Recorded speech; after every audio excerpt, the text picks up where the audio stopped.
Hello dear student. आज हम tenth class की जो फर्स्ट पोयम है उसको पढ़ा रहे हैं। उसका नाम है डस्ट ऑफ स्नो, बर्फ़ के कण। और ये जो लिखी हुई है रॉबर्ट फॉरेस्ट की है। और you know that Robert forest is known the modern English poet, nature poet. हमारी पोएम शुरू होती है। द वे ए क्रो शोक down on me the dust of snow from the hemlock tree. Hemlock tree जानते होंगे आप, एक नशीला वृक्ष जिसका इस्तेमाल दवा इत्यादि बनाने में भी किया जाता है। Has given my heart a change of mood and saved some part of a day I had you. हाँ, इसे देखेगा। जब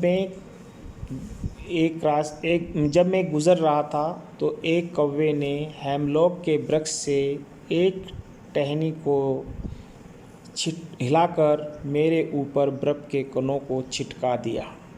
इससे मेरे हृदय में परिवर्तन आ गया, मेरी मनोवृत्ति बदल गई और मैंने सोचा कि अब मैं दुखी नहीं होऊंगा।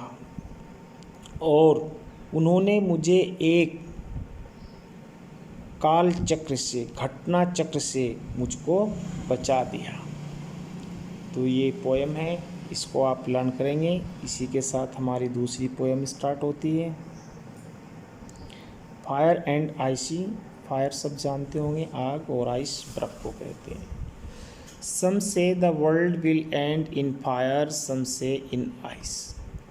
कुछ लोग कहते हैं कि इस संसार का अंत अग्नि से होगा, क्योंकि जो हमारा पोएट है इस पोएम का वो ईसाई हैं। तो वो ईसाई की जो ग्रंथ है उसमें इस बात का वर्णन है कि एक बार इतनी गर्मी होगी कि सब चीज़ झुलस जाएंगी और संसार का अंत होगा। सम से इन आइस, लेकिन कुछ कहते हैं कि संसार का अंत बर्फ़ से होगा। From what I have tasted of desire, लेकिन मैंने इच्छाओं के स्वाद को चखा है। I hold with those who favour fire, लेकिन जिसका स्वाद अग्नि से भी अधिक भयावह होता है, भयंकर होता है। But if it had to press, अगर ये माने कि संसार का अंत दो बार होगा।